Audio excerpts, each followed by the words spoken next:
Le thème du jugement dernier trouve ses origines dans les évangiles et surtout dans l'Apocalypse de Jean, qui a la vision d'un jugement final universel à partir du livre relatant les actions humaines. Ce Béatius de saint Sevé du XIe siècle en est une interprétation. Après une lente maturation, le thème explose au XIe et XIIe siècle. Bien que symbolique, la sculpture romane commence à donner vie au personnage et peut passer à une narration théâtralisée. Les jugements derniers réalisés à cette époque présentent des points communs. Un Christ monumental, une pesée des âmes, un paradis calme et organisé, un enfer spectaculaire, grouillant, montrant des supplices très détaillés. Le style gothique perpétue le thème en accentuant le réalisme. La Renaissance développe son humanisme avec la fresque de Michel-Ange à la chapelle Sixtine.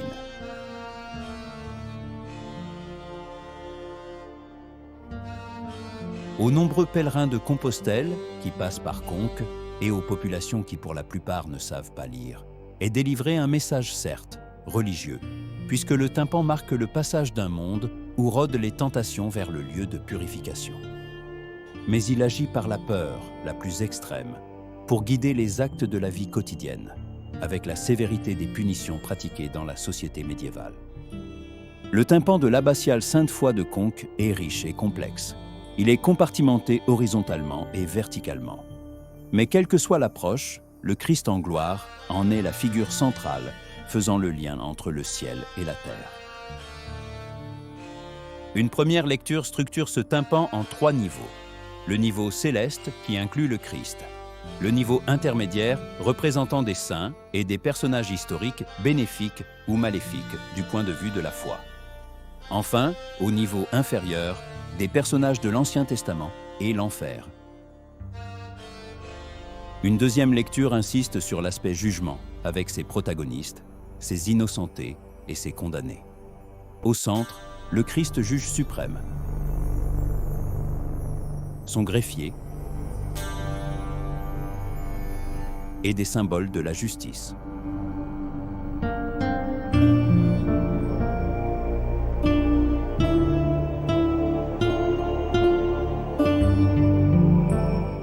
À sa droite, le défilé des héros de la chrétienté mené par Marie et clos par Sainte-Foy constitue les avocats de la défense, dont le but est de sauver des âmes.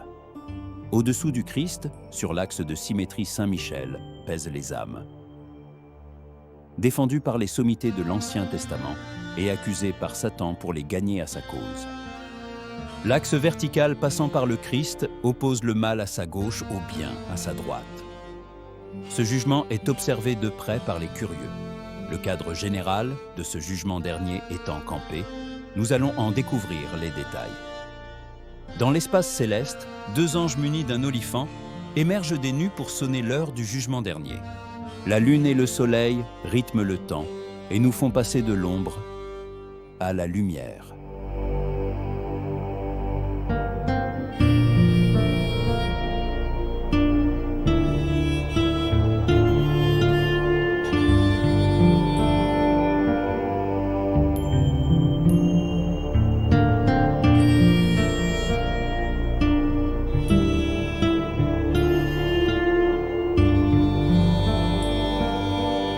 Comme un trait d'union entre l'espace céleste et l'espace terrestre, trône le Christ en gloire dans sa mandorle. Sa main droite levée bénit les uns quand sa main gauche baissée maudit les autres.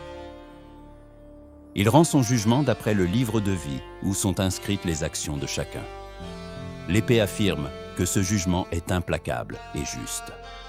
L'oriflamme symbolise la victoire de cette justice et partant l'Église triomphante. L'encensoir évoque le salut de celui qui a la foi. Au pied du Christ, Saint Michel est chargé de peser les âmes. Un démon appuie sur le plateau pour faire pencher la balance du côté du mal, afin de ravir une âme à Dieu.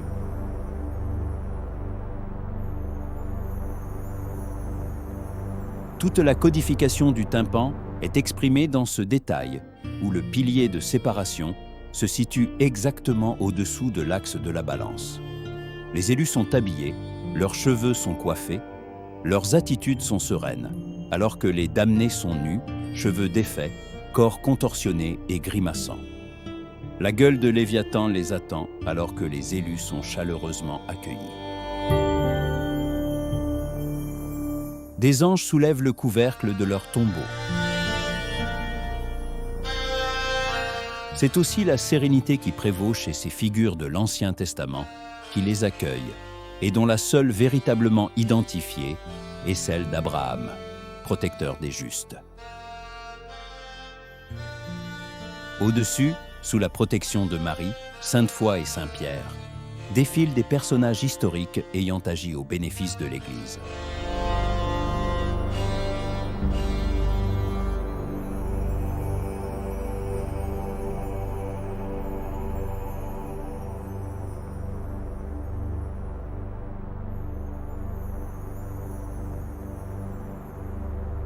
À cette sérénité développée à la droite du Christ s'oppose l'effrayante représentation du Tartare. Désordre des corps, nudité, serpents, crapauds, corps de symbole de l'emprise du mal. Le sculpteur de Conques a placé au registre inférieur les péchés individuels. Ils sont relativement faciles à identifier.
Au-dessus de ces condamnations individuelles, le sculpteur a représenté des fautes systémiques plus complexes à interpréter. Elles concernent le domaine du savoir, celui du pouvoir politique et celui du pouvoir économique.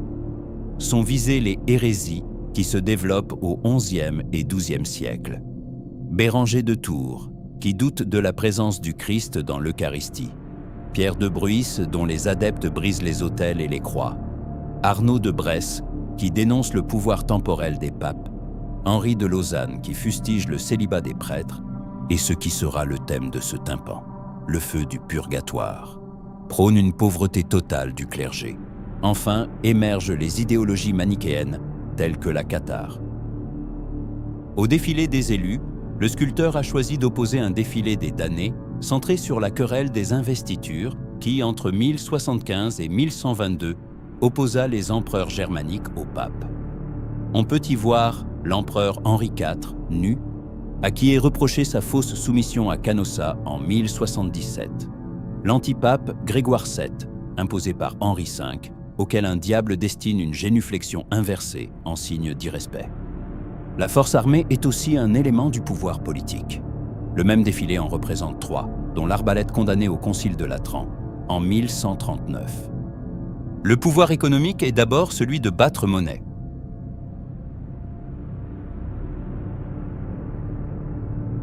C'est aussi celui de l'usurier.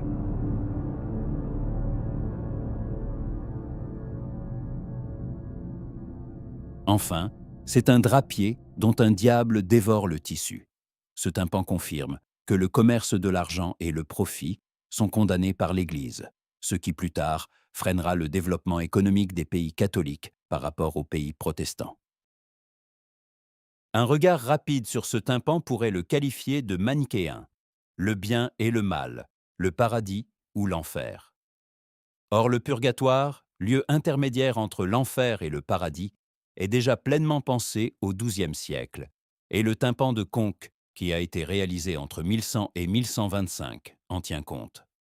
La diagonale indiquée par les mains du Christ donne la direction du salut. Quels enseignements les curieux du XIIe siècle pouvaient-ils tirer de ce riche livre ouvert que constitue le tympan de l'abbatiale Sainte-Foy de Conques?